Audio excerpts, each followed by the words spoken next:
With IndyCar Ministries Wednesday Wisdom for this week.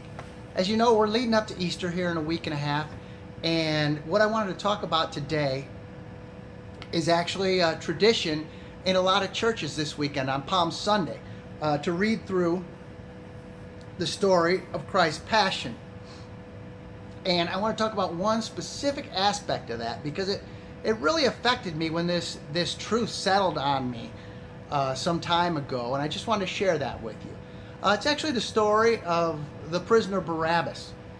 Pilate gives the crowd assembled there a choice to let one prisoner go between Jesus, who we know has had this mock trial and found guilty of basically nothing, versus this prisoner named Barabbas, who the Bible tells us has done many vile and evil things, certainly that warrant his punishment of crucifixion.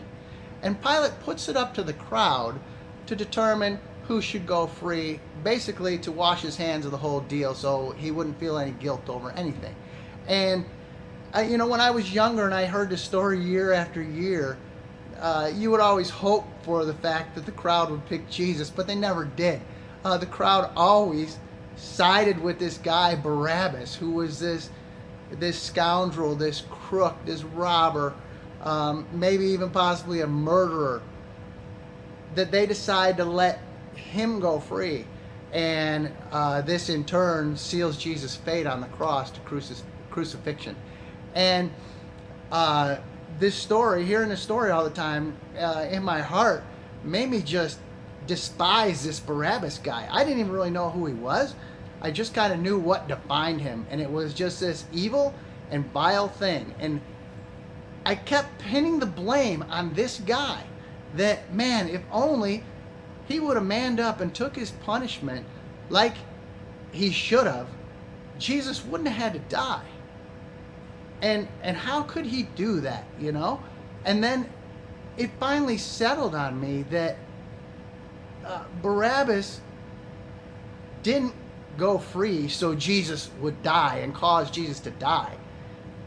Jesus died to cause Barabbas to go free. And when that truth hit me, it's like Barabbas was the first recipient of the gospel, basically. It occurred a little differently in his life, but he instantly got to live on while Jesus died in his place. And that led to a further revelation that Barabbas is me. This person that I've hated my whole life, who I blamed Christ's death on, is actually me. Somebody who falls short, makes mistakes each and every single day. And God loved me and Barabbas and you enough that he sent his son to die for us. And that's kind of where I want to end today, is in Romans, the book of Romans, chapter 5, verse 8. And that says, "But God demonstrates his own love for us in this: while we were still sinners, you, me, and Barabbas, Christ died for us."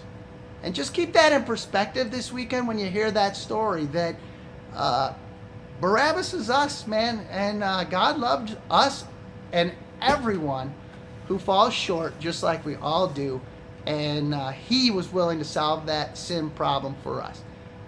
Look forward to spending Easter with you. Give me some comments below if you like this message. We'll see you in a week.